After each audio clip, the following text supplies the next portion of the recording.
Yeah, we got 2013 Kia Optima, and we're doing the driver's front door glass. First thing you want to do, take the screw out here. Take the screw out here. Next one, take your panel tool and just pop everything loose right there. Then you want to take that off. Then once you remove that, you got your little switches right here. And you see this little switch. And then right here, it's this little tab. You just push this tab in, and that just releases.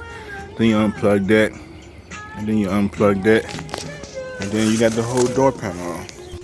Alright, so you got a, glass. You got a 10mm bolt here. You have to remove the speaker.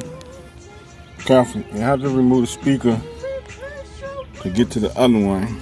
10mm bolt, unscrew it, clean it out, get it nice and clean. Get it nice and clean, both sides, before you're ready to insert the glass. That nigga serious though. That nigga walking a whole remote control car.